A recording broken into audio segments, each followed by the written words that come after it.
Olá, sejam bem-vindos à História das Histórias. Eu sou o João Paulo Sacadura. Muito boas festas. Nesta altura, entre no último dia do ano mesmo, vamos saber o desfecho desta história que o Alberto Correia, o nosso historiador aqui residente em Viseu, nos vai contar. Esta história dos 30 dinheiros do rei Melchior. Ontem ouvimos metade, hoje vamos saber o desfecho. Vamos a isso. Alberto, bem-vindo. Ok. Gaspar, Baltazar e Melchior, avisados em sonho por um anjo, não regressam a Jerusalém e tomam diferente caminho para as suas terras. E o mesmo anjo avisa em sonhos a José para que parta depressa para o Egito, porque Herodes quererá fazer mal ao menino. José terá comprado uma burrica e os três partem com a pouca bagagem que traziam. O anjo irá guiá-los no caminho. Já no deserto, fizeram pousada em oásis que os pastores frequentavam, e quando de novo retomaram a viagem, já longe do lugar onde pousaram, Maria deu conta que perdera o saco com as 30 moedas de ouro. Mas com medo que os perseguidores fizessem mal ao menino, não voltaram atrás. Acontece que um pastor encontrou o saco das moedas, não as quis para si e foi perguntando aos mercadores das caravanas que passavam se teriam perdido aquele tesouro, mas ninguém o requereu. Anos mais tarde, esse velho pastor adoeceu com uma doença ruim que nenhum curandeiro conseguiu curar. E foi então que os mercadores que passavam lhe disseram que na terra de Israel um profeta, a quem chamavam de Jesus de Nazaré, e outros lhe chamavam de Rabi, pregava uma doutrina nova e curava os doentes das terras por onde passava. Esperançado, o bom do pastor põe-se a caminho. Leva consigo a bolsa com as 30 moedas de ouro. 3 dias demora na viagem e vai encontrar este tal profeta de que lhe falaram. Soube que se chamava Jesus, vai encontrá-lo rodeado por grande multidão que o escutava, não muito longe de Jerusalém.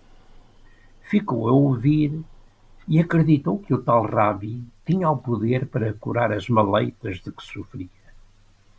E foi então, enquanto o ouvia, que o pastor estremeceu. Olhou para si e viu que estava limpo da doença que trazia. E logo ali reconheceu o milagre do Rabi. O pastor ajoelhou junto de Jesus e tirou da bolsa as 30 moedas de ouro para agradecer. Jesus de Nazaré fez erguer do chão o pobre do pastor. Não quis o dinheiro para si. Mandou que fosse a Jerusalém, que fosse ao templo e que depositasse as 30 moedas de ouro no tesouro e que depois partisse em paz. O pastor beijou as vestes do Rabi e lá foi a Jerusalém cumprir o prometido. Tomou a estrada de Betânia, passou ao lado do Jardim das Oliveiras, entrou na cidade pela porta que tinha o nome de Dourada e dirigiu-se ao templo, onde entrou pelo pórtico de Salomão.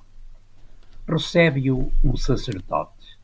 O pastor conta-lhe a história da sua desdita e do milagre do tal Rabi e confia-lhe as 30 moedas de ouro. O sacerdote contou as moedas e mandou registá-las no livro do tesouro com a designação de 30 dinheiros. E também ele disse ao pastor que fosse em paz. E o pastor deixou Jerusalém a assobiar como se estivesse no monte com o gado. Poucos dias depois, Jesus e mais os 12 que o acompanhavam detiveram-se em Jerusalém para celebrar a ceia da Páscoa habitual. E é ao longo dela que lhes anuncia a morte próxima, traído por um dos que está à mesa. Judas, percebe-se que era dele que falava. Não acaba a ceia e vai ao templo disposto a indicar aos sacerdotes o caminho para prenderem o velho mestre.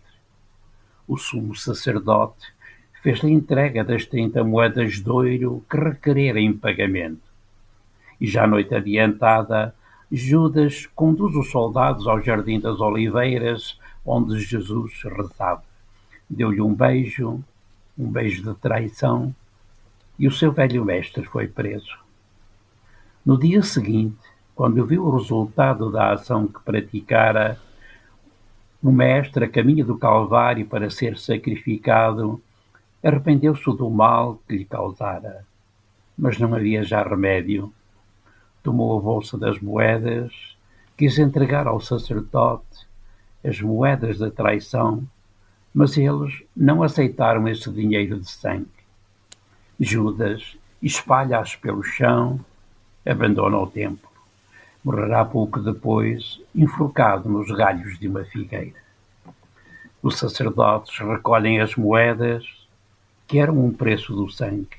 Não as recolhem no tesouro. Compram com elas o campo de um oleiro e fazem dele um cemitério para estrangeiros. E nunca mais se ouviu falar das 30 moedas de ouro oferecidas por Melchior a Jesus quando menino. Extraordinária esta continuação e este remate da história os 30 dinheiros do rei Melchior, que acaba por ligar depois à atração de Judas e esse dinheiro de sangue. Incrível. Alberto, mais uma vez, muito, muito obrigado por esta sua história neste último dia do ano. Desejo-lhe um bom ano a si e a toda esta região. Muito obrigado pelas suas histórias. Amanhã, como é que é? Marcamos encontros porque temos outra história de outro rei mago para contar, agora que está quase a chegar ao dia de Reis, não é? Então, até amanhã. Até amanhã. Cantaremos.